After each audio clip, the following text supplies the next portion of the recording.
This Indy, the 500 Speedway Today. Presented by WGU and Lumina Foundation. Hi everyone, Andy Turnoff here alongside Angela Morian at Indianapolis Motor Speedway. It is race day for the 108th running of the Indianapolis 500. Didn't start when it was supposed to, a little after 12:45 due to rain, but hey, these track officials got that track cleaned up pretty quickly. Yeah, and kudos to all the fans who are willing to not only leave the premises, but come back about 3 hours later to see this race finally go green. The weather advisory was lifted at 2. We got cars on the track, 3:30, and then it was smooth sailing from there. At least it has been. Knock on wood, right, Andrew? Yeah, that green flag ended up going off at around 4:44 this afternoon, so you know these drivers were itching to go. They had been in their motorhomes way too long, and they got out there on the track, and Angela, right off the bat, we saw an incident. Lap 1, turn 1, Tom Bloomquist goes low below the white line.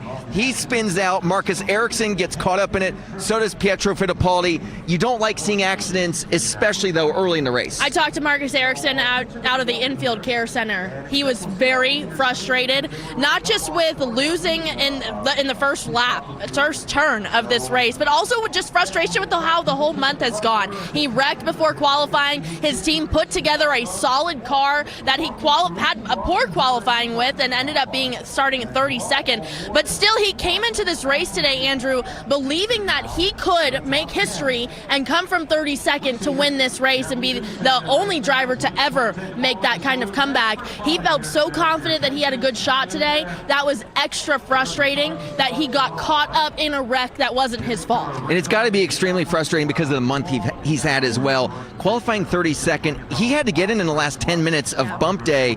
You know that's got to be frustrating, especially for a former winner. But he's not the only one who's frustrated today. It seems like Honda engines right now are having some issues. Yeah, we've seen Marcus Armstrong, Catherine Legg, Felix Rosenquist all have engine problems early in this race, and that's all Honda engines. You gotta wonder what is going on. Another thing is these track conditions are very different than what these drivers would have expected. The rain washed all the traction away. There's a lot of new rubber that these tires are putting out on the track.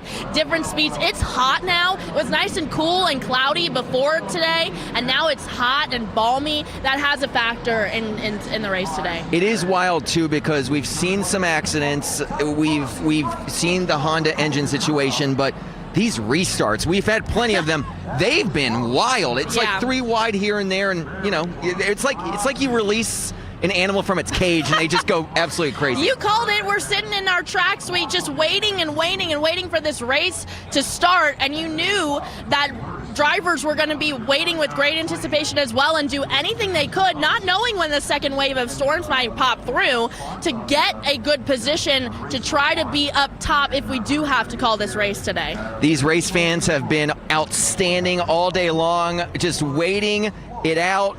Hopefully the rest of the way we're good to go. We've got you covered tonight, 10:20 on Sports Locker Sunday. Complete recap from the 108th running of the Indianapolis 500. We will see you then.